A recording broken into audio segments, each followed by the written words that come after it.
morning. It's Thursday, and we're back again for another week of, I don't know what we're in for another week of. But I'm going to bring in George. He's here.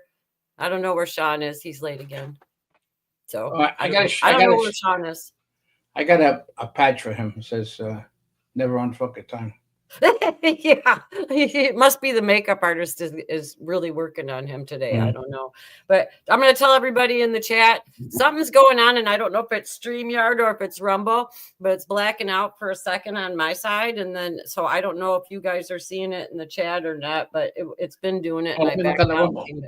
Let me go on Rumble. Let me see if I see it on Rumble. Well, yeah, because I got the chat up, so I can't see the feed coming across, so I don't know. But it's annoying. It's annoying, but I don't know if the sound is going out too, but it's just like a blink and then comes back on. Because I got the chat up, so I can't see. That sounds funny when I can hear myself. Yeah, so we got a really good guest today. I'm sure you guys know, we've been telling you all week. We got Dr. Michael J. Schwartz coming on today, the host of the Mike Schwartz Show on Monday through Friday at 10 on Rumble, and then on Monday, Wednesday, and Friday at 7 p.m. And he's always good. He fills up the hour because you're not blacking out. You're not blacking out. Well, that's good. That's good. So on us you are, but not on Rumble. Rumble's it doesn't show you blacking out at all. Okay. Well, then it might be StreamYard through the feed on here. But hey, Sean. Hello. Hello. I'm having technical problems this morning. Everybody is. Yeah, you do. I'm having problems on my end. It's blacking out, but on Rumble they said it's not. So I'm ready. Well, I don't know. I have. You just kept on. Yeah, you kept on going in and out. Yeah, but it's not happening on Rumble at all. So. Oh, it's not. Oh, okay. No. So as long as it doesn't mess up, we're not freezing or anything. It's okay. So I can deal with that. So I'm going to open up with a prayer, and then we're going to bring Dr. Mike Schwartz on because he's sitting down here probably just waiting and itching to get out here. So awesome. How about who among us shall dwell with the devouring fire? He who walks righteously and speaks uprightly. That's Isaiah 33:14. So our God is an all-consuming fire, refining us into pure precious metal, burning away the dross of sin from our lives without destroying us, and the fire of his love ignites within our hearts to testify, purify, and sanctify us to him. So no one will ever love you more than Jesus. And that's a good one, I guess, for this week with all the assholes out protesting and for Saturday. So yeah, I don't know what to say about that one. Yeah, a lot of craziness probably going to happen Saturday. Yeah, I know.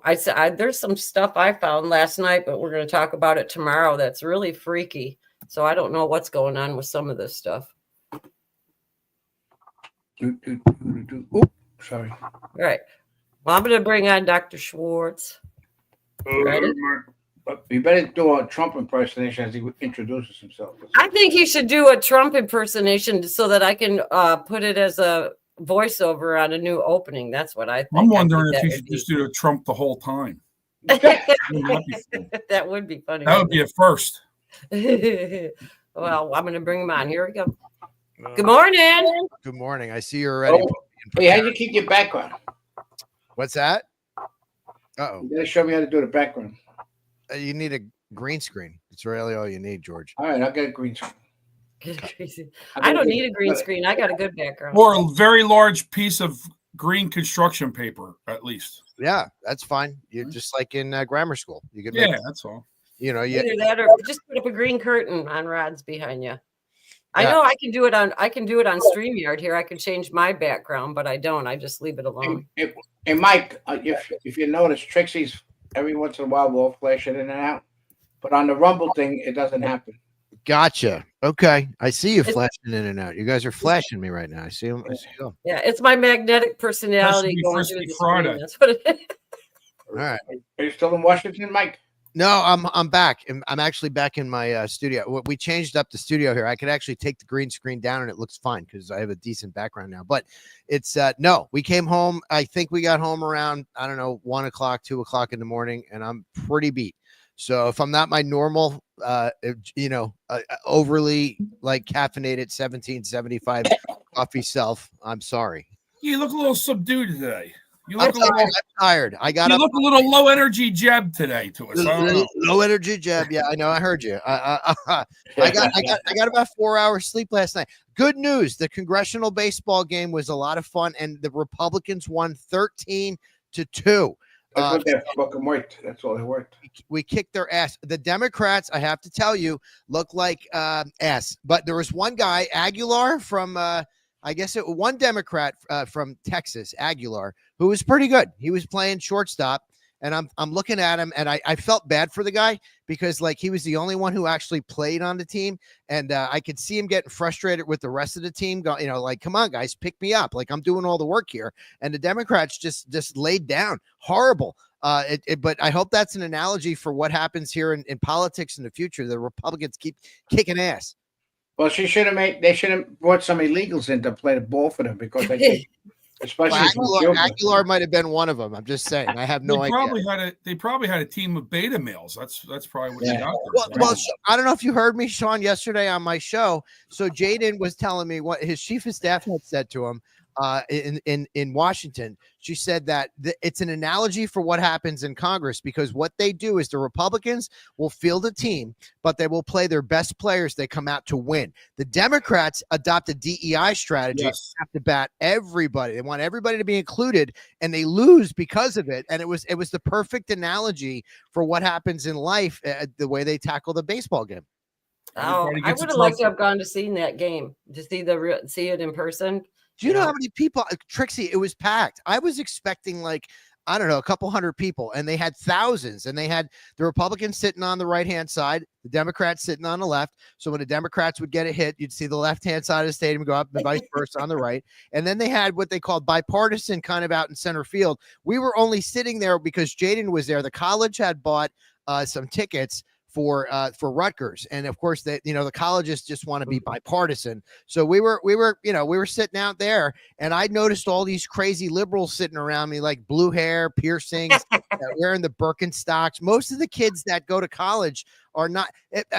DC is like 95% Democrat and maybe 5% Republican. If I'll say 3% Republican and 2%, they don't have a clue.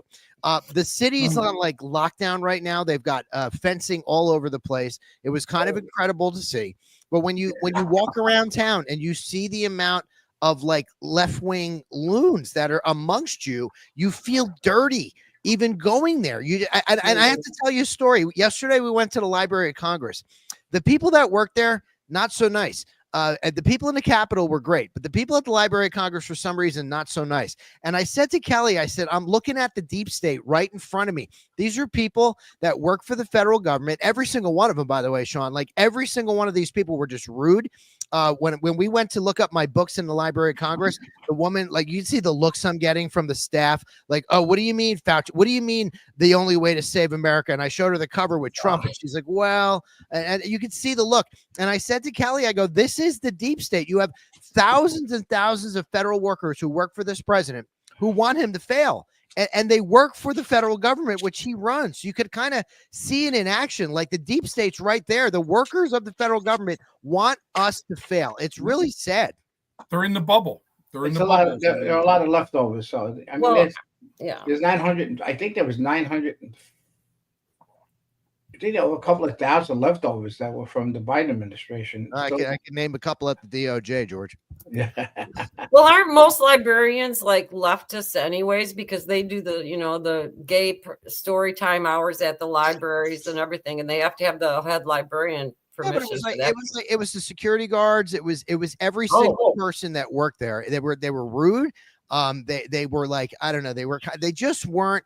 I don't know. I don't think they were representative. If you and I worked there, we'd be polite. And I get it. People dealing with people all day, you get a little annoyed after a while. But like a lot of the first reaction, the first instinct of these workers was to be rude on purpose, was to try to kind of like just be that person. And Kelly, I like at one point, one of the security guards kind of said something to Kelly on the way out. We interacted with him for 2 seconds.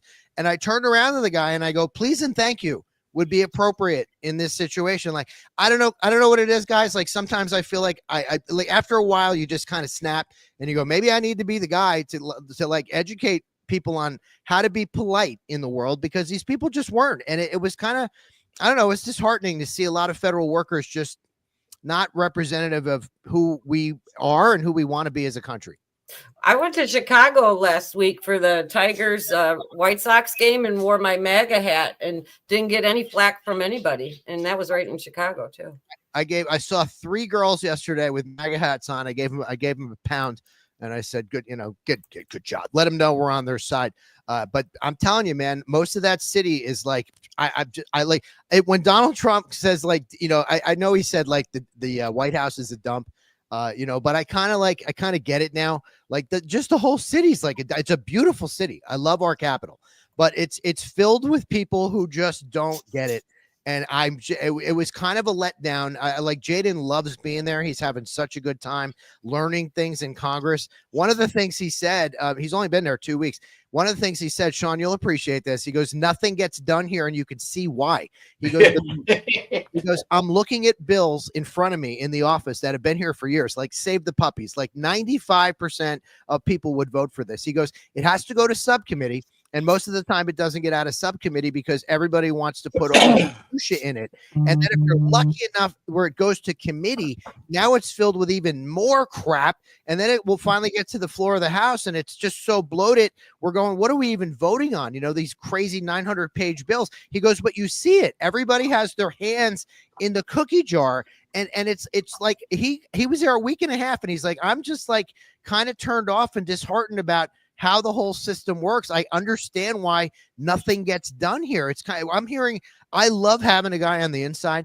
Jaden's my man. He's my 19-year-old. He'll be 20 in a couple, at 4 weeks. And he's like our man on the inside. He tells us what's going on, but it verifies a lot of stuff we talk about. It kind of reinforces, which is scary, a lot of the frustrations we have as American citizens. He's seeing it firsthand with the phone calls, with the way they log things, with the bills, with the way Congress works. I mean, we've all known in our entire lives that Congress is broken, but scarily enough, this 19-year-old kid has kind of brought it full circle for me and went, wow, okay, I've been preaching to the choir like you guys do on the show, but this 19-year-old kid realized it in a week and a half, and I'm like, I'm proud of him. Yeah. Listen, Mike, did you see? Do they still have those flags up on all the lampposts?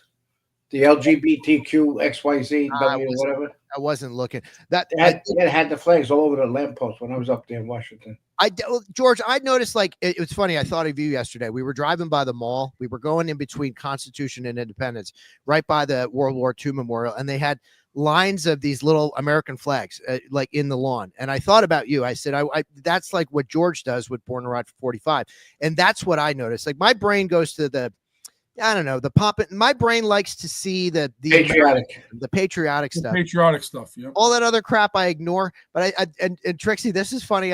We said this last night. I said, you know what's funny about all these protests going on right now? It's ruined Gay Pride Month for all of them. That's good though. I'm kind of happy about that. I think that way they don't get the attention. So Mike, what do you think about this new? What do you call it? The new vaccine that they came out for the COVID that was approved by for McDermott.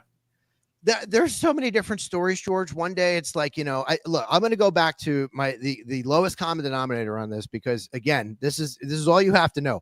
When people asked me if they needed this shot after a full year of doing testing and treatment, the answer was a laughable, and I've said this 1,000 times, a laughable no. 1, you don't need it, and 2, it doesn't work. So why am I going to give you something that you don't need that's going to cause an inflammatory reaction? It's basically like if I said, why don't we just show up and get a TB shot, tuberculosis. Let's just get one all the time. People are like, well, do I really need it? What's going to cause inflammation? Well, you have morons wearing masks. I was watching these people in DC. You could tell who's been shot up because they're all wearing masks, riding bikes outside. You want to pull your hair out. What do I think of this shot, George? It's worthless. It's stupid. I'm so tired of this. And you know what? Look, I said this early on in my first book that I think it's going to shorten the lifespan of the human populace by 3 to 5 years. That's a conservative estimate. It's probably more like 7 to 9 years.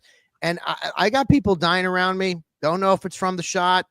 Maybe it's indicative of the shot. But if you're running out to get a shot for something you don't need, that doesn't even work in the first place, you should go with the heap of history at this point because what about the high rate of the young generation that are getting cancer? They're trying to find out what that's going on. It's Bowel amazing. cancer, a lot of bowel cancer. Yeah. A lot of lymphoma we saw early on. Kelly was just telling a story about another young guy came to the hospital with some bowel pains, and the next thing you know, they're like, you got full-blown cancer.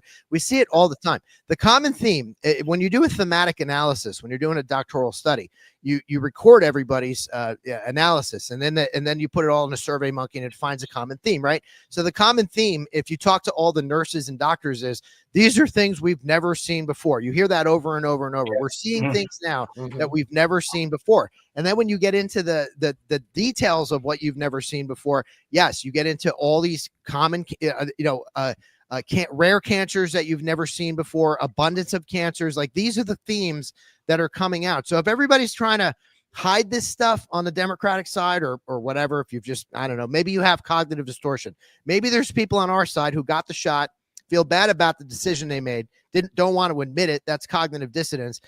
You got to wake up at some point and realize that we're seeing things now post COVID and post shot that we've never seen in this country or in the world ever before. And you have to make the mental look at the data and attribute it to COVID. It's obvious to anybody who can look at the data.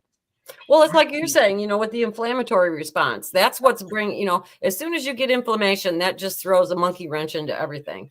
And if that shot's bringing that up on a lot of people, what does it do? Does it hit your weak spot, or is it something, if you're genetically prone to a disease, is that going to go ahead and make that, pop out even faster? And like what you're saying, the turbo cancers, just everything, but like the amount of bowel cancer. Yeah. Everybody was saying from processed foods and everything, or from the glyphosate, into like with the gluten and everything. But then you look back at the COVID, and I don't know, I've seen a lot of stuff with the COVID. And that's what I attribute it to. Yeah, you're inflaming areas of instability, and you're causing stuff to come out sooner than later. I just talked to my friend Ashley the other day. I wrote in my new book that came out, I did a dedication in the acknowledgement section. One of my best friends, my friend Juan Baloo, he passed away a couple months ago of a grade 4 glioblastoma. He had brain cancer. Ooh.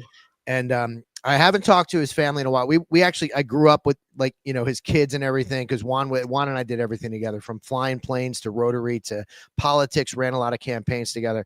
And it was sad to lose Juan. And I talked to his daughter the other day, and we just started talking about COVID and how it screwed up the world. And then she stopped and said, I think that shot had a lot to do with his cancer. Wow. And I kind of, I don't love to, opine on that. I told you so. I mean, this is my friend's dad who died. But she saw it, it was like, right after COVID, right after that shot, all of a sudden something happened. A couple months later, he's starting to notice some things. It could have been something that was dormant, that got exacerbated by these shots. That's what I worry about with these. Why would I risk giving you an inflammatory reaction to exacerbate something that's kind of just like laying low in your body?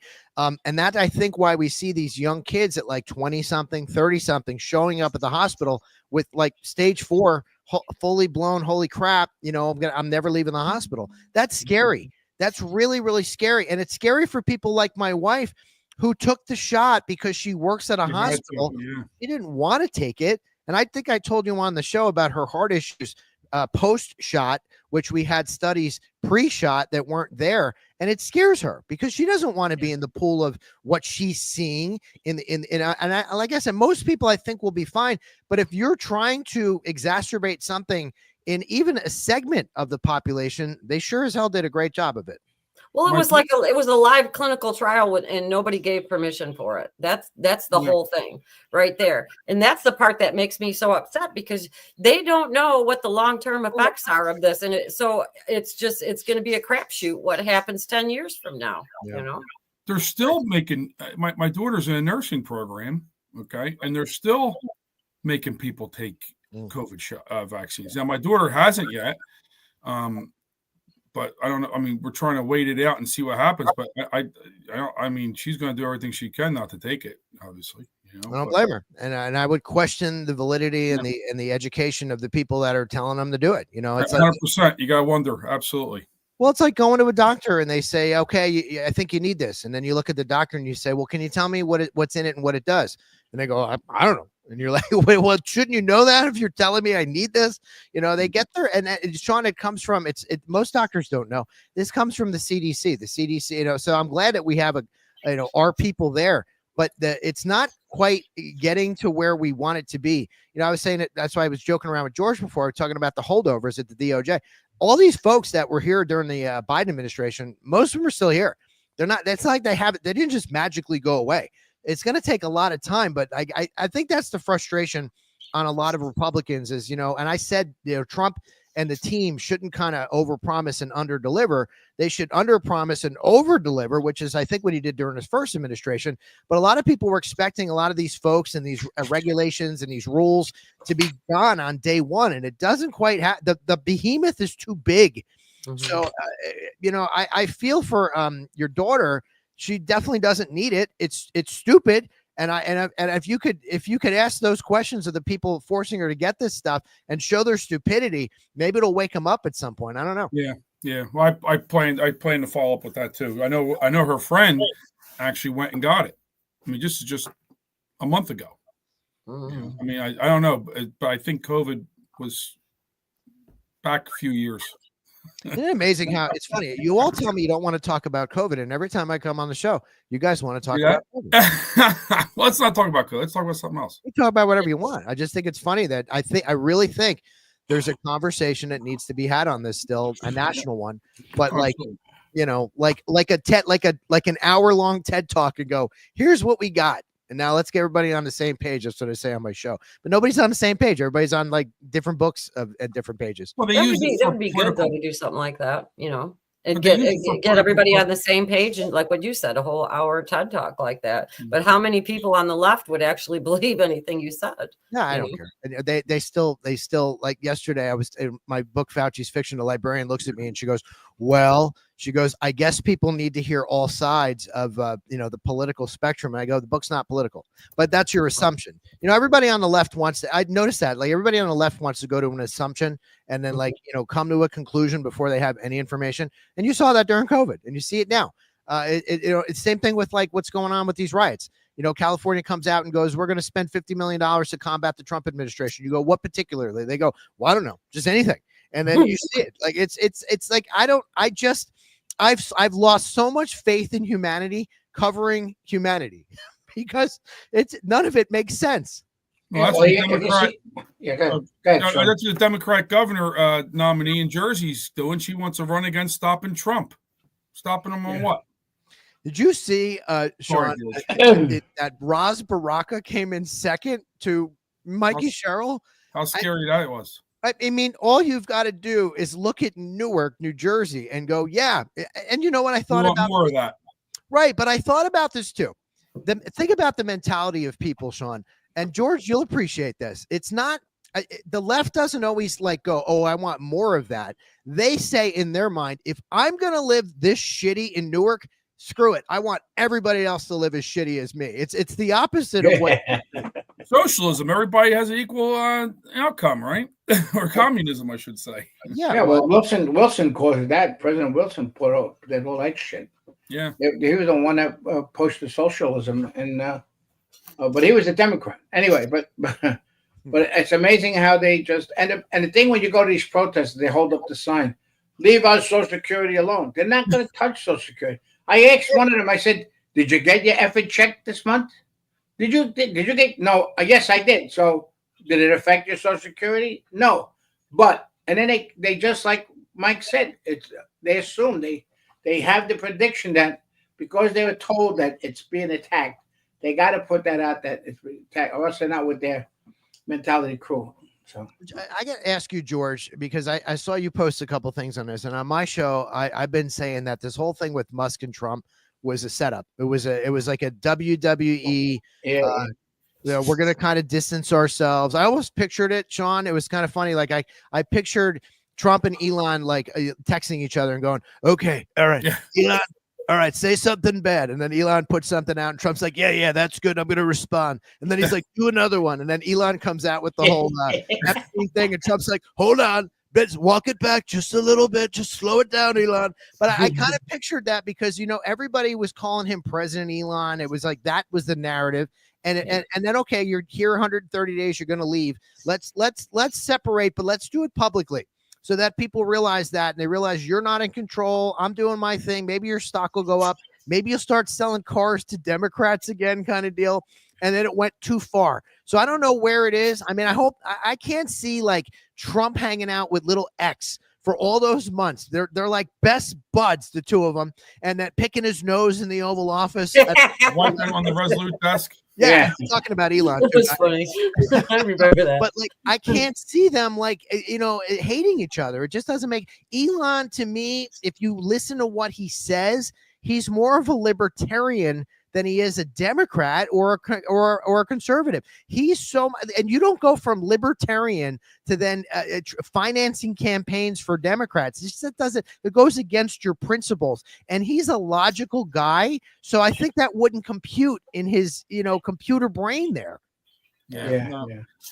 It's funny. I don't know if I go as far as saying it was a setup by the two of them, but I don't know. It doesn't add up. It doesn't add up. That's the thing. I thought it was a setup, a distraction from something else. What are they covering up? Yeah, what they do, the nationwide protest. That's what they're doing. Hey, lots of kids in the 80s told you that pro wrestling was real, right? I mean, yeah.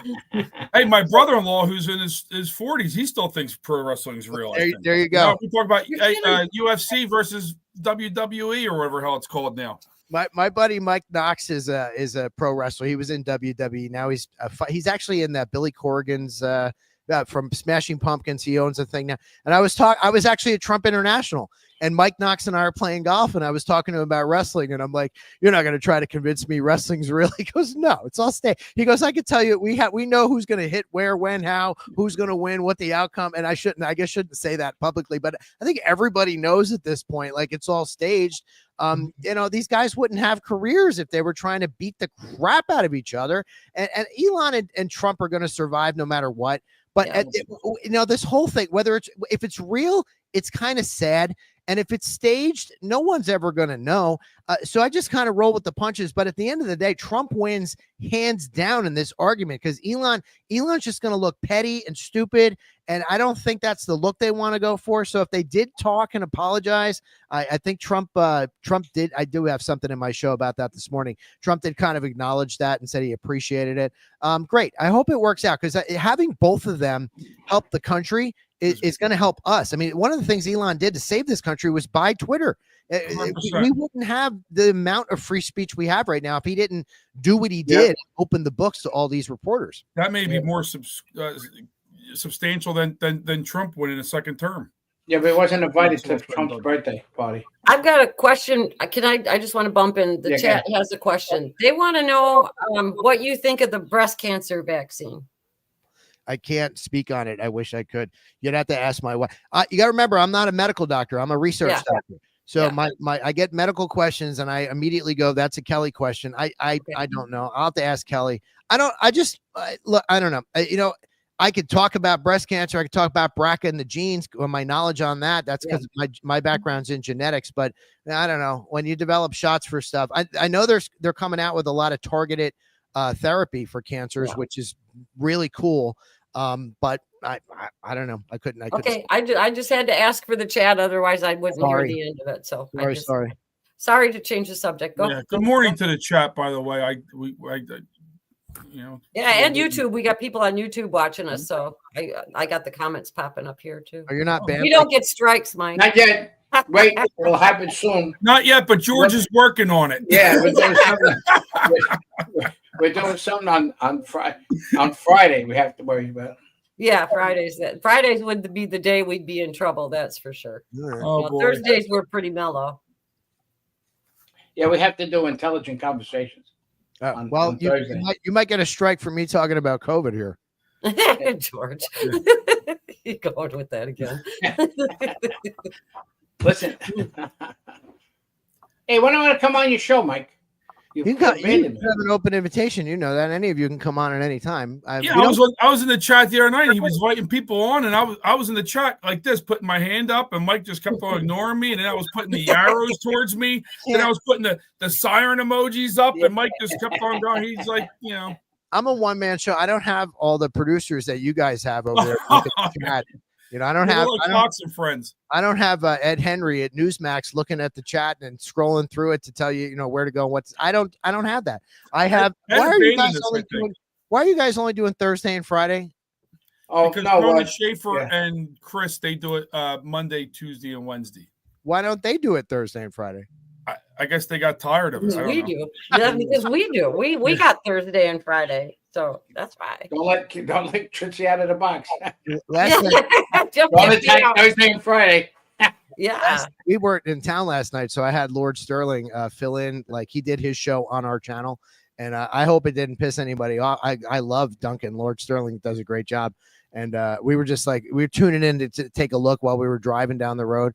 But I said, yeah, it's hard. I do 8 shows a week. I get it. It's a lot of work. It's a lot of prep. It's more prep. Like, it takes me more time to prep a show than it actually does to do a show. I saw that. I saw what he did. I saw what you did. You do a lot of prep. You could tell you do a lot of prep on your shows. Absolutely. It's a ton. And then it's post stuff, you know, you're cutting. It's a lot.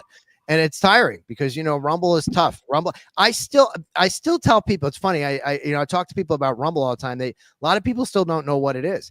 So I would hope that you guys in the chat for this show would repost it on your pages, share it on the social. If you share it on your Facebook, more people will see it. And then maybe people will start catching on. Yeah, we do. I share it on Facebook, but I'm going to have to get a hold of Wendy so that we can figure out how to raid your show after this. Yeah. Let me shoot her a text while we're doing a rage. Yeah, that way we can our chat can raid his show. We had quite a few people. Was it yesterday that popped in? Yes, thank you. I see a couple in the chat right now, and I appreciate you guys coming over. But the raids are great because we raid. So we do a thing in the afternoon. Jeff Ahern starts at 3 p.m. Eastern, and then we go to the Nunn Report. If you guys haven't checked out the Nunn Report, Dan Nunn is amazing. He puts more prep work into his show than I do. And then we kind of raid Dan Nunn into Amber May, and then Amber May into me, and then me into Duncan or whoever's on. So it's kind of neat because when they do a raid, there's a button that pops up that says join, and you just hit it and you go right into the next show. Instead of looking up my show, The Mike Schwartz Show, in case anybody wants to look it up, The Mike Schwartz Show, easy to do. And then you'll see these guys in the chat. So it's like watching this show, but with a different host and them in the chat. It's kind of neat. I don't know, your chat group, they're all really nice. Every time I pop in there, everybody says hi and they notice you. And then you notice me too, because you always repeat some of the things I say. So that's very nice. I try my best. My chat is great. They're very engaged and they're smart. I think my chat is smarter now than it was 6 months ago. Like they've really, their collective IQ keeps rising. Well, that's because they're watching you. See, and so that's because George has got some of the BT, Born to Ride members going in there. That's why. Because Mike keeps going. Where's George? Where's George? Yeah, that's right. Yeah, I see Chris go in there, right? And that's why he got some good people going in there. We love Born to Ride for 45. You guys, I said, I talk about George on the show all the time. I said, I would love to see Born to Ride for 45 show up in LA with all the bikes and the vests and the Trump hats and everything. And just see the look. I don't even care what they do. I just want to see the look on the faces of the protesters. Like, what did Trump send in now? You know, like, holy crap, George is here. You just need rednecks to come down. That's what you need. Rednecks will be good. So what do you think's going to happen? Speaking of all these, protests on now, obviously they're doing this No King's Day. They're pushing for 14th, right? I see there's in my hometown, Hamilton here, there's a undisclosed location where they're having a protest or whatever. I don't know if it's at somebody's house in somebody's backyard. I don't know. I could care less they do that stuff. But these big cities, I mean, I think things are going to get out of hand. You got Philadelphia, you have Chicago, you have these different big cities. I think things are going to get out of hand. Well, what we told our people is to stay out of it, because what it could be is a setup. And if it's a setup, that's what I don't think. Forget the Patriot Act. The Patriot Act's still in full-blown gear. So a cop, if you're in the Democratic, most of these things are going to be in the Democratic areas, and the cops are patrolled by the Democrats. So they can arrest you, put you in jail, and charge you with an insurrection from the Patriot Act, and then you'll be in jail for a while. Which these are the plans that I believe they're doing. So I think so too. I think you're right, George. I do, especially with the King's protest. I got on their organizational site last night and saw. I mean, I have like rinky-dink towns over here, and they're all showing up over here too. So, okay, Mike, what were you gonna say? I was gonna say there's two groups of people, and I think, at least I said this on my show, and they're probably both in the chat. And, you know, Loves Christ I said that Loves Christ is in your chat right now. And I said yesterday, I think we should build a wall around all these people and just drop a Moab, because, or I say it joking around. He said to me, he goes, that's a little harsh, but I get it. And I said, it's a little harsh because, like, we have the same conversation every single year. Yep. So there's two schools of people. There's certain schools that are like, hey, we got to be careful because they're trying to bait us. But then there's another group of us that are like, screw it, I'm done. I don't care anymore, because, you know, I don't want to have this conversation in 20 years. I don't want to have this conversation with my grandkids and my great grandkids again, because we didn't do something at the time. Like, Trump is the first president to actually try to do something about this. We have a problem. I had author J.J. Carroll on my show. He said he was a border agent for 24 years.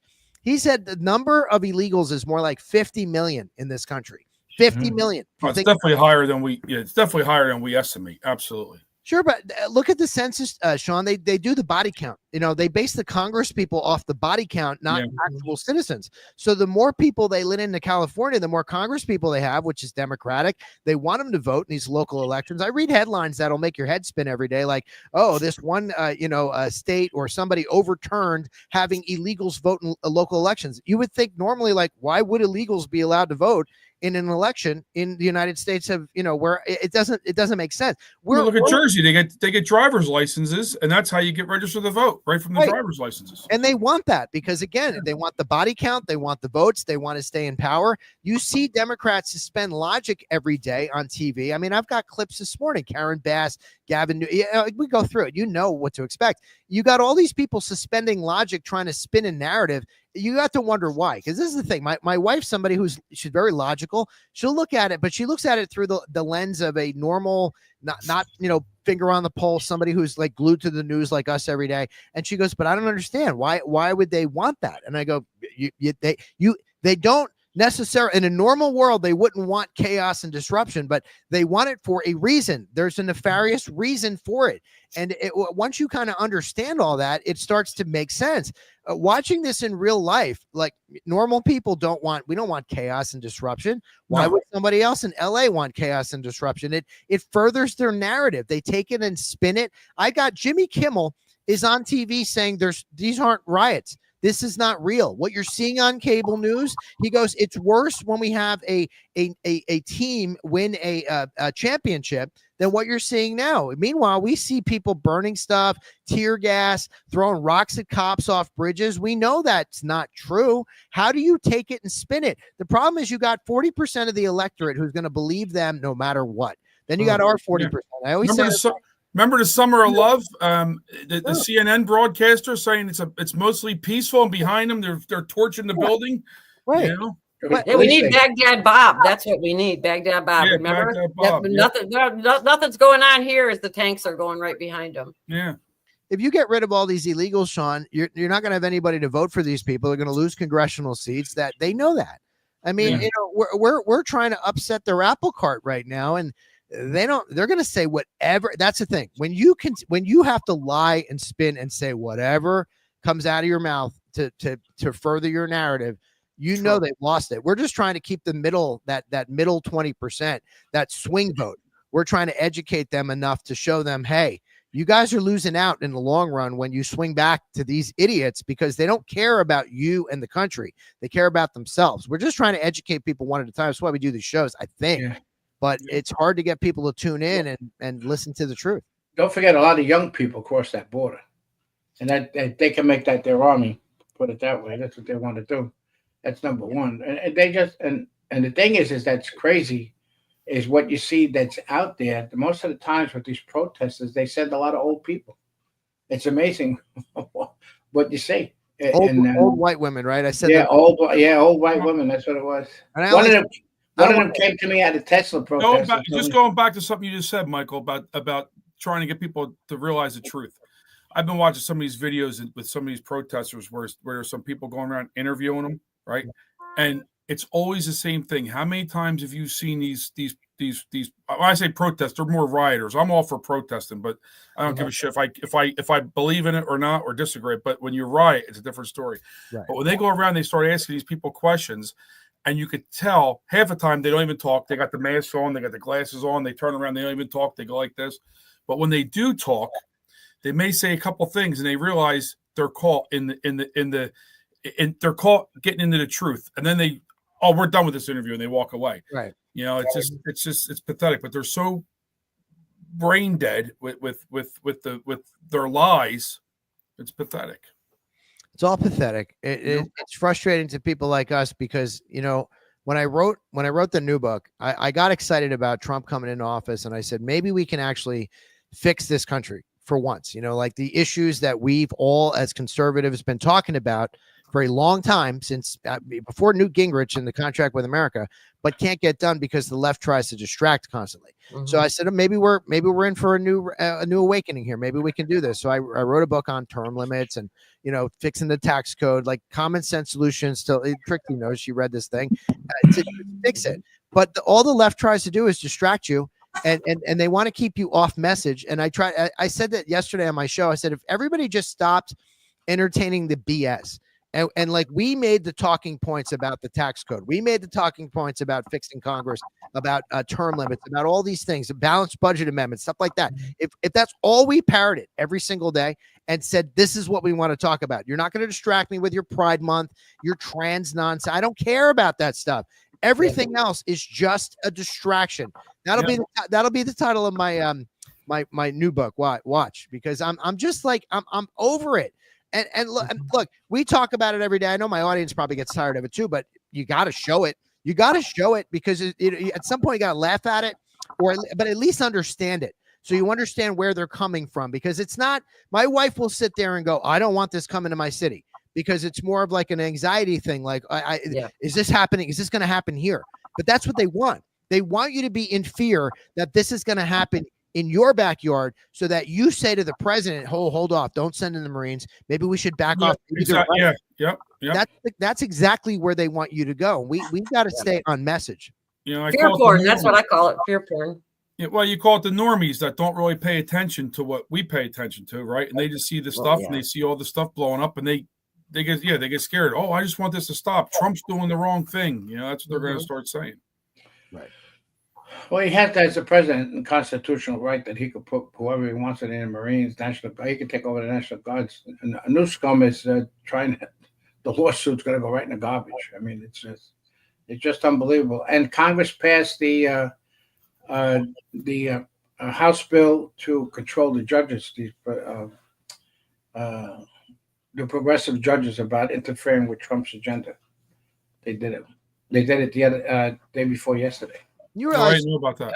You guys are all in politics. I don't know anybody I don't know. I can't speak for the chat.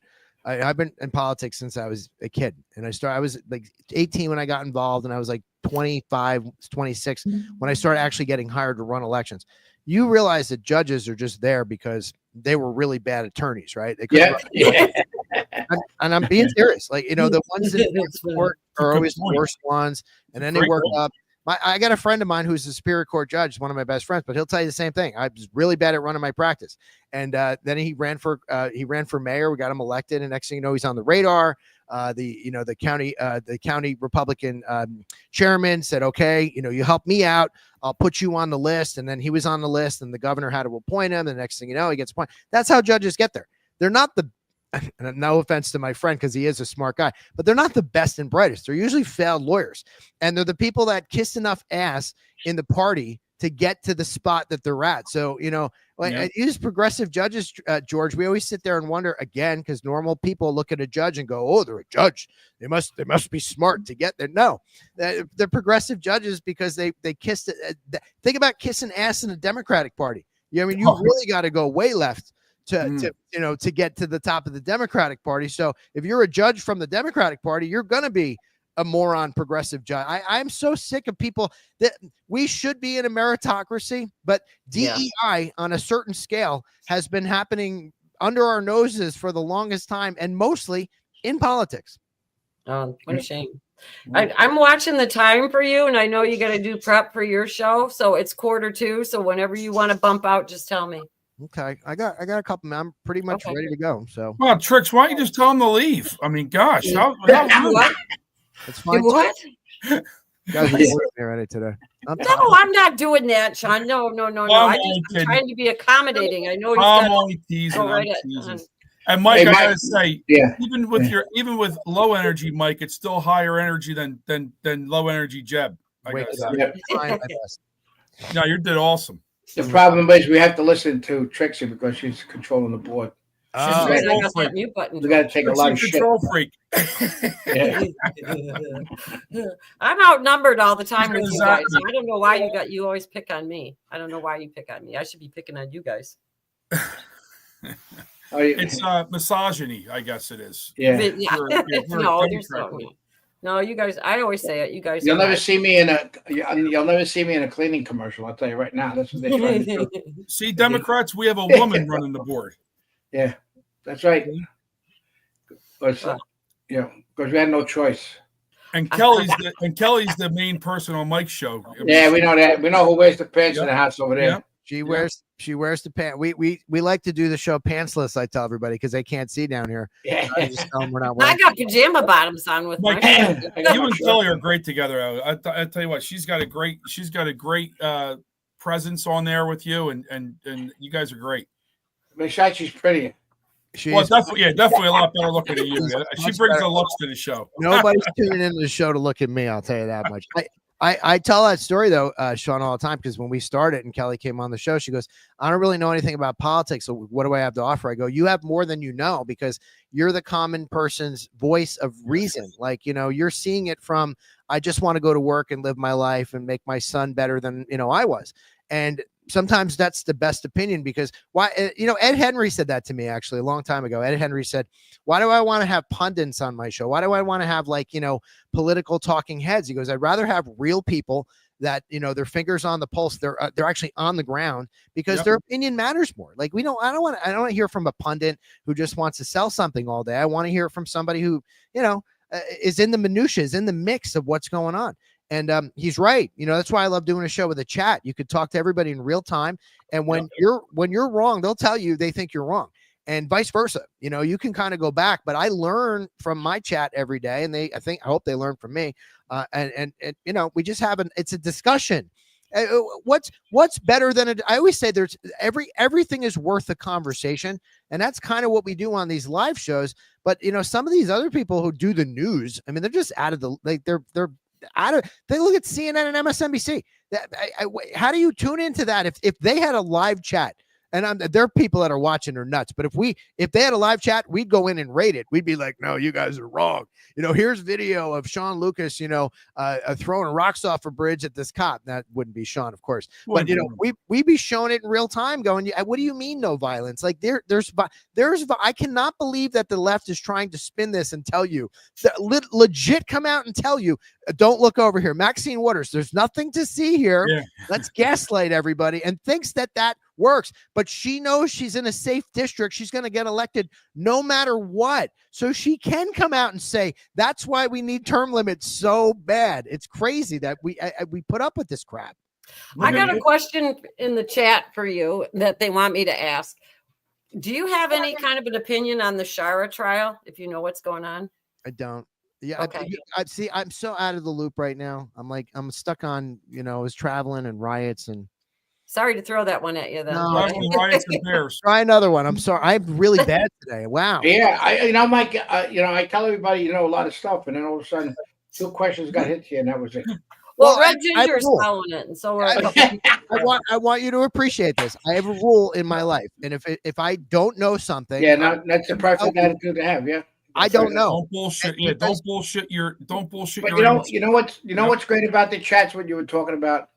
A lot of people that come on the chat sometimes has information that we don't know about too, which is great. 100%. I mean, there's so much interaction with the chats, and that's why the chats have to be built more, and everybody should share what, like you said, a lot of people don't know about Rumble, but the information that we give out is really honest opinions and stuff that's truly happening.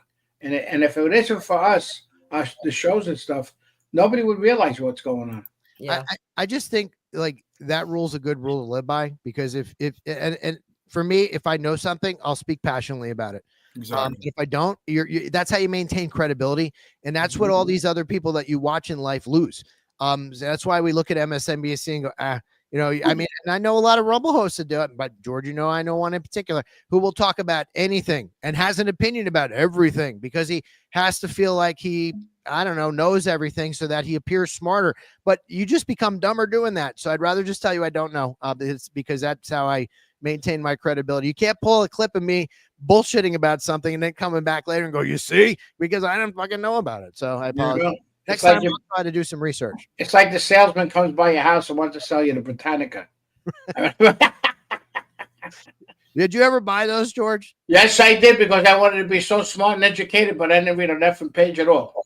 I remember when we got it. I try to make my kids. I got it for my kids. Try to make my kids read it, and they said, "Dad, you really want?" I said, "Well, I can't read. You have to read for me. It's very bad." I remember when we got a set. That was great. It was like a new toy. I was looking through every book. Yeah, what was it? Red and white. The book was made red and white, right? Then you get the yearly updates. Yeah. They were the best when you couldn't wait to get the yearly update. Yeah. Remember Funkin' Wagnalls? Remember Funkin' Wagnalls too? I remember that. Fun. Wow, you guys are dating me now. Wow, I feel old. I feel really old. I feel as old as my old white woman stepmother who's sitting at home watching MSNBC right now. She'd be so more educated if she watched you guys. She's watching MSNBC. You gotta go over and turn that channel. Parental controls on the remote. That's what you need to use. She does not talk to us. She actually will. When I used to go over there years ago, she would have it on when we walk in the house because she was trying to let us hear the other side. Meanwhile, we're going, "Do you have a clue?" I know she's watching it because she gets into it. There are people like my wife who will avoid it, right? Because they don't want to, they just want to go to work and go for a bike ride, have dinner, and have a nice life. And then there's people like my stepmom who have been convinced she's got white guilt and will watch it all day to try to get talking points to then talk to people like us. And it's amazing in real time. I mean, I haven't talked to her in a while, but she used to come at me and say things like, she'd go, and Sean, to your point, she'd go, I remember during the campaign with Barack Obama, they gave a ton of money to Obama. And she goes, Michael, she goes, Barack Obama says that he's got an idea. He wants to give a $3,000 tax credit for everybody you hire. Isn't that great for your small business? And I said, okay. I said, number one, that's a talking point. But number two, I still need to find the $40,000 to hire said employee. And then she looked at me, Sean, and she goes, I don't want to talk about it. Like you brought it up. Like you wanted to have I thought you wanted to have a discussion. You just wanted to indoctrinate me. I love those people that when they say something and you like, I don't even call it debate. I call it discussion because I always say nothing bad comes from a conversation. Like you mentioned, that's my motto. Nothing bad comes from a conversation. You know what's funny that go ahead, Sean, no, but these people, like when they say something like that, and you come up and you have a counterpoint to it, right away they go, oh, I don't want to talk politics. Well, we're not really talking politics. We're talking about something. Well, yeah, but I don't want. And they want to change the subject and they go off because they could never talk to you about the subject. No, we went to a protest at Tesla, right? And the whole thing is, this lady comes over to me, the opposition, and she came over to me. She said, "Oh, I all believe about the First Amendment," because we had a whole bunch of bikers there, so they got all freaked out. So she came over there. She was, "I want a peaceful thing. We don't want. We stay on our side. You stay on your side." She says, I believe in the First Amendment. I says, Miss, I agree with you 100%, but I'm very much about the Second Amendment. That's so important to me. And you should have saw this woman's face, and she couldn't turn around fast enough to walk away when I talked about how important the Second Amendment is to me also. And she didn't know what to say and walked away. I imagine this is how the founders felt, and I do have to hop off in like a minute here, but imagine this is how the founders felt when we were fighting against tyranny and, British rule, and they were so like, everything was politics. And then for a while, we kind of got away from that. And now everything is political, no matter what you say, George. It's kind of crazy. Most people, like, if they heard that, they go, okay, good for you, whatever. Now they're, what do you mean, George? Like, seriously, everybody needs to take a chill pill. But we are still fighting. We are in a huge fight for the survival of this republic. And I said that on day one when Trump won. I said, now's just the start. We didn't just win and okay, it's all going to be roses. Like now, the hard part starts because they're going to come at us hard. When you are a target, like Donald Trump, we're standing right next to him. We are targets as well, and we gotta do our best to deflect and stay on mission. That's what I've been trying to tell my audience. So you want to come tune in after you guys, and I'll let you know, Trixie, later when I talk to Wendy about how to do a raid. But you can find me on the Mike Schwartz Show at 10 a.m. and I got to hit the button in like a minute. So. All right. Thanks for coming on with us. We really enjoy it. And so does so the much for the chat. vaccine. All right, I'm sorry I was so boring today. I'm gonna go wake up now. All right. Well, you're on Wake Up Patriots. Now you're woke up. Thank you, chat. Thank you, Wake Up Patriots. You guys are awesome. I always appreciate you having me on. I will talk to you guys in a bit. All right. I love you, Mike. Mike. Have a great Thanks. day, man. We'll see you. Bye. Say hello to Kelly. Yeah, that was good. Yeah, he's always good on here. Well, Yeah. I'm gonna squeeze in the trivia here really quick because we're getting close to 10. If you guys don't mind, and then we can talk a little bit after we You're the go. boss. You do whatever you tell I'm us. not the boss. I just have the board. You're the Doesn't she producer, look? director. Does she look radiant this morning? How nice It's it is. beautiful. It's beautiful. Absolutely. She makes us look good. I know. Yeah. Okay. Well, we All got right. here. At least say thank you. We just Yeah, gave you a she's compliment. It says okay. See what she She's does? very rude today. I don't know Oh, what my it is. She's God. very grouchy. You know, It's I don't know what it is. I'm not grouchy. I drank coffee this morning instead of tea. That's probably Maybe what it was the wrong coffee. Maybe that's Yeah. what it is. Maybe, Yeah, it was the coffee. It was a little bit too strong. It was a little bit, I needed some more creamer in there. That's what the problem is. So the question I got this for today, it's kind of weird, but what nation is the world's largest? See, I can't even talk. What nation is the world's largest democracy by population? And I'll by read it again. population. What nation is the world's largest democracy by population? Let's see who's saying. I'm waiting for Mark's answer. Mark, I want to see a clever answer from you. Well, while we're waiting, George, I'll say thank you for your compliment this morning. See, so I'm not. Stacy Too said, late now. Too late. Too late. Stacy, hang on. The answers are coming in. Stacy said Canada. American Mark says India. Lady Bird said India. Dr. Kurt Schlegg said India. Ooh. Red Ginger said India. NJ Kit Kat said India. Is it because they have all those 7-Elevens? Denise said Norway. That's interesting. That's pretty, yeah. Loves Christ said USA. There's a lot of Indias now on there, so I'm not going to answer any more Indias because there's like 10 of them, aren't there? Yeah. Stacy, you never know if you're wrong or not until tomorrow. Yeah. So you can't say that. I think everybody just finds the first answer that everybody keeps typing, and they just keep putting the same thing in. I don't know. Yeah, I was looking for a funny answer out of Mark, and Mark gave a serious answer. I'm a little upset. I was hoping for a funny answer from Mark. See, Mark's the crabby one this morning, not me. I'm not. Yeah, Mark's too serious today. He's not as Mark, you better liven up for tomorrow. Yeah. I'm surprised it's not Mexico because everybody better tickle you tomorrow morning before you come on the show to make you laugh. That's why I used to do it with my salespeople. If they were too serious and scared to present numbers, I would tickle them, and when they were going out of the office, they would laugh. I'd say, "See, go back to your customer and smile like that." Well, that's an unusual way to do that. Yeah. Well, I wasn't like, it wasn't like a lot. It was just like once in a while to lighten the thing.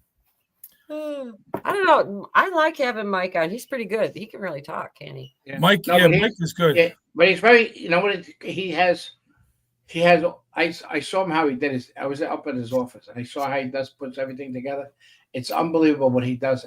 How intricate he is, and he watches everything. I mean, it's like when he has a minute or so, he'll go to MSNBC. He'll see all the things that come out. I mean, this is what he does, and he's very. I mean, he's very active and he's very knowledgeable too. You know. Oh yeah, he's got because he got that research mentality behind him. You know. Yep. Yeah. So it's always good to have him on. But I liked what he said too. There's a lot of talking heads. I'm even on like MSNBC, CNN, even Fox, whatever, that when they don't really know about a subject, they kind of bullshit through it. Like if you really don't know, you're better off to say, I'm not really sure, and defer to whoever you have on there. Well, Fox keeps on pushing Pam Bondi all the time. You know, that's why she comes on all the time. Remember Lawrence O'Donnell? Was it Lawrence O'Donnell on MSNBC? He was the one of the biggest bullshitters. He never knew what he was talking about. Yeah. Oh, Yeah, so okay. So should I say? Should we talk about the FaceTime call the other night, George? When I FaceTimed you with Oh yeah. So just to tell the chat, so I ran in at an event, ran into General Flynn's son, and I looked.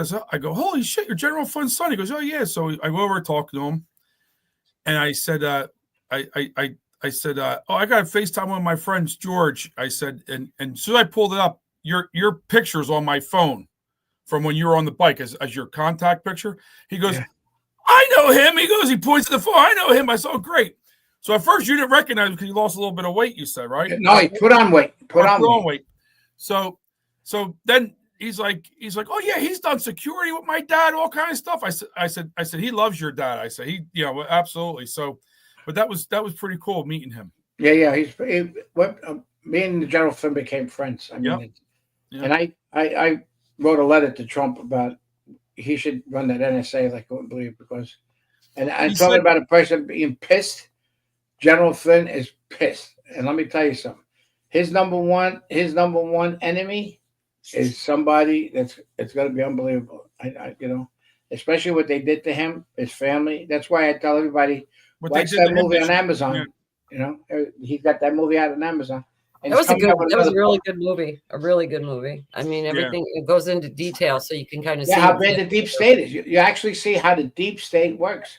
And I tell people the story all the time about with the doctor that Trump had. He wanted him to run the VA hospital.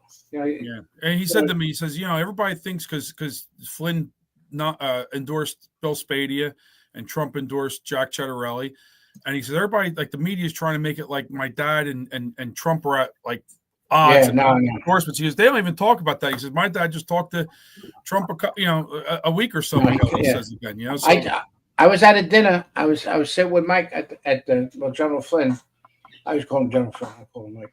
But I was sitting with him at the table, and then Trump spoke at this Lincoln dinner, and we're standing up, and me and him standing up, and all of a sudden Trump turns around, looks right at him, and says, "Hey, Mike, get ready."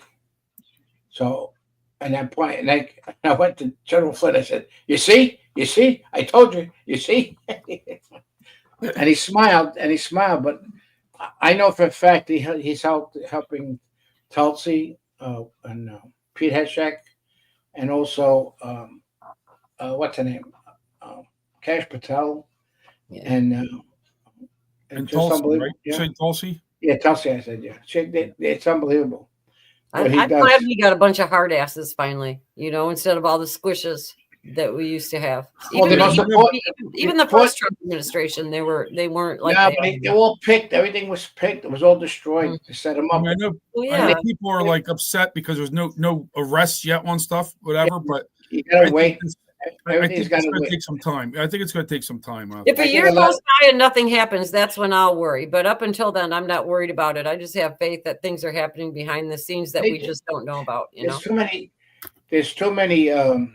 There are a lot of people on that list, and like I said, it's about the congressman and Senate. Well, just like that Green guy. Is it Green that just they said he went for a lucrative private job or something like that? But why would you just all of a sudden? No, there's a lot of them leaving. Yep, be a lot of and them so you wonder are they onto something? Like they're going to be investigated, so they're getting out before it hits the air. Well, there's so much money. Lindsey Graham's getting money from Ukraine. I mean, it's well known. Yeah. And they should hit him with the Logan's Act. I don't understand why they don't hit him with the Logan's Act. It's crazy that what they let him get away with. And the only thing that was good was that law that Congress was passing. Well, they passed. It's got to go to the Senate, but HB, I don't know what that was. I got to write it down.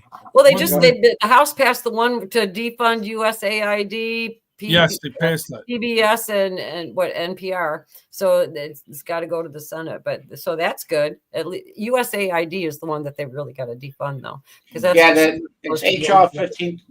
It says HR 1526 passed in the U.S. House to limit district court judges' authority to issue orders blocking President Trump's policy and nationwide. No more activist judges.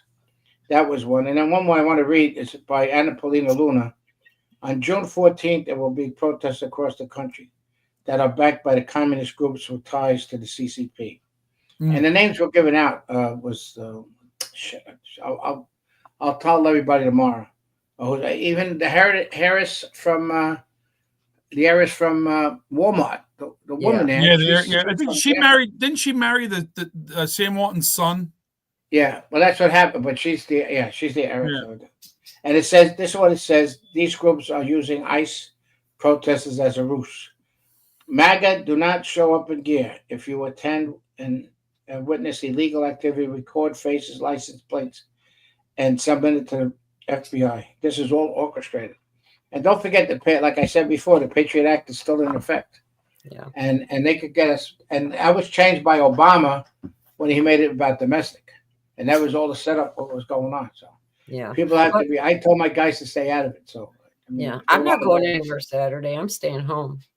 I don't want yeah, to. but nobody. The thing is, let them do what they want to do. They want to burn, let them burn, whatever the hell they want to do, because it'll show people as much as they don't show the footage on these fake news media about what's getting burnt and everything. They just torched New York City, all the cop cars there. Yeah, 9 or 10 police cars were I guess Molotov cocktailed or whatever. They're all burned. But you know what? New York isn't going to mess around with these people like LA has. I think Eric Adams is a little more on the same page with Trump on this. Yeah, well, they were blocking traffic in Chicago and everything last night too. Were they? We got that rundown. We got that rundown failing law down in Florida. We're allowed to run over. Matter of fact, I got a clip of that. I got a clip of that if you want. I could with this. Well, we got to kind of wind it up. It's almost 10 after 10. I don't know. Right. I don't. No worries. Matter of fact, it was funny. I saw we can that. show it tomorrow. Can we show it tomorrow? I thought of George. Well, I'm gonna be on the road tomorrow, so I'll have to send it to you for your show. But right. Well, show it now. I thought of George. I thought of George when I saw that, but I don't have it queued up, so it's gonna if we're all right going out, it's a shame. But I came about a half inch to a protester with my motorcycle tire, the front of my tire, half inch. You never seen a guy shit his pants. I always say if I was in traffic and they get in front of my car and like you see how they start bashing people's cars and all that stuff and hitting, I don't see how anybody could convict anybody of pulling out and running over any of them. Well, that's what I'm saying. Is it's up to the law officers that are in charge. That's why you have to worry about what you do. Because the governor, you get a report. I mean, you can carry. We loaded up our bikes with AR-15s one time. I mean, pointing out tape to the side of the bike. Yep. We don't. You just have to show them. You got it? Yeah, here it comes. Okay. That if you're driving on one of those streets and a mob comes and surrounds your vehicle and threatens you, you have a right to flee for your safety. And so if you drive off and you hit one of these people, that's their fault for impinging on you. You don't have to sit there and just be a sitting duck and let the mob grab you out of your car and drag you through the streets. You have a right to defend yourself in Florida. I think that's one of the smartest things that somebody could push out, because that will stop a lot of stuff. I don't see people blocking roads in Florida. You know what they need? It happens, but they need a John Deere thrasher that has those forks that come out on the front. Oh yeah, that's a good. And then just and you scoop them all up at one time and dispose of them. The whole thing is they don't use what they're supposed to use. That's why. And let me tell you something. When the Marines go into California, all right, and they see somebody burning an American flag, you watch. They're not going to sit back and not beat the shit out of that guy. Let me tell you something. It's going to happen. They're going to be in control, and a lot of people are going to get hurt. And they're having training sessions about this thing for No King's Day. Yeah, well, I think they're looking for their next George Floyd is what they're looking for. They want to ignite this to go into the we're not going to be defensive anymore. We're going to be offensive. Yeah, we're looking for the next George Floyd. Well, get your popcorn ready for Saturday then, because there'll probably be a lot of stuff on TV. Yeah. On the independent feeds. Just be careful. If you decide to go, be careful, but don't wear no MAGA stuff at all, because that's what they're looking for. They're looking for another insurrection. They're not called an insurrection, which they are. We're being invaded by these people that are carrying these flags of their country.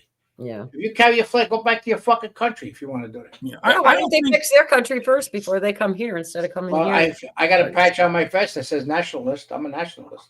But Country like first. you said, Tricks, like by you, like they got them in some small towns or whatever. I mean, like, Yeah. even my town, there's one. It's at a private residence. So what damage are they going to occur at a private residence where I don't think, I mean, if they're going to, there were signs, God bless them, let them protest away.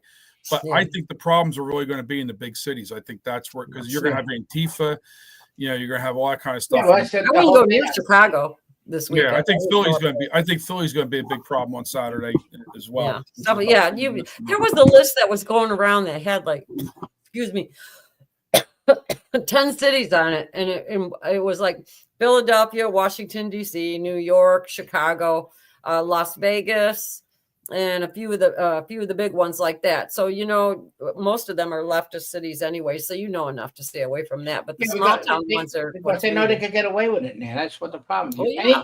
The majority of the problems are in all Democratic controlled cities Mm-hmm. and Democratic controlled states. Yeah. And they're going to do everything to do what they want to do because they think they believe. And like he said, there were 50 million illegals crossing that border. And plus, there were a lot of young. Look how many Chinese. All of a sudden, Chinese come in there like crazy. Why? And if you look at these rallies, yeah. But all these rallies that are there, you'll see a lot of Chinese people in the protest in there. You know, this is all set up with China. I mean, remember we had, what's his name? Trayvon turned around and said, you know, China has a lot to do with it. Don't blame George Soros too much. Yeah, don't forget the Chinese that are sent over here from China.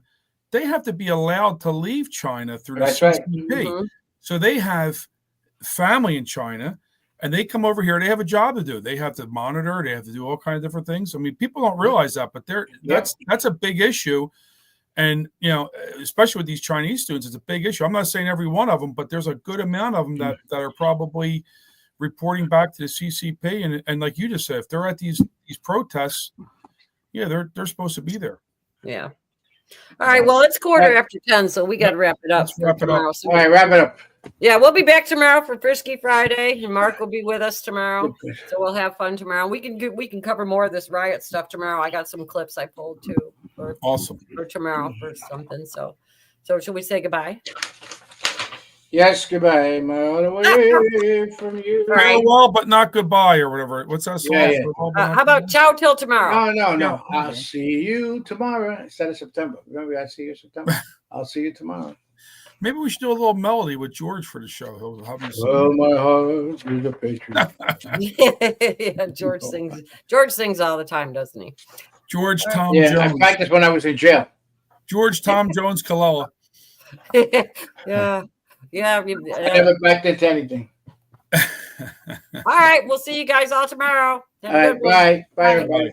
Thanks for joining.